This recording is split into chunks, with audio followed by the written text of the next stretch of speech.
kuhamisha mechi kwa kweli ni vichekesho.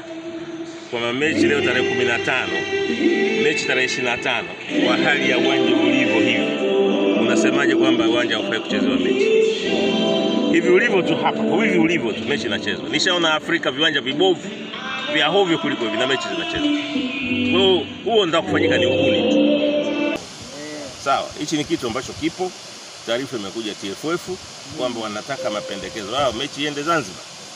Sasa mimi sikwenda Morocco, kwa hiyo uongozi umenituma nije kuangalia hali halisi hapa. Nimeongea mpaka na katibu mkuu wa TFF. Yeye yuko Paraguay, ameniambia nije kuangalia halisi. Nilichokiona hapa, hata mechi ingekuwa kesho mechi inachezwa. Kwa hiyo wanawanyima nafasi Simba ya kucheza uwanja wa nyumbani. Kwa sababu Berkane wanacheza uwanja wao wa nyumbani. Simba naye inatakiwa icheze uwanja wake wa nyumbani. Uwanja wa nyumbani wa Simba ni Mkapa. Amani Stadium sio uwanja wa Simba wa nyumbani. Hiyo ndio vitu ambavyo haviko sawa. Na CAF hawezi kuwa fair. Tumeandika barua, tumeandika majibu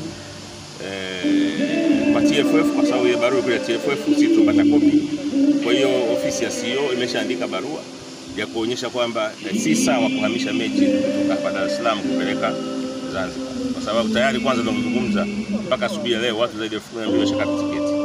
Sasa uwanja wa Zanzibar tayari watu 15,000. Watu hawa wanatokaje huko kwenda Zanzibar na watu wa Zanzibar? Na uwanja wenyewe ni mdogo. Hii ni finali. Lakini kikubwa zaidi kila timu ipata advantage ya kucheza nyumbani kwake.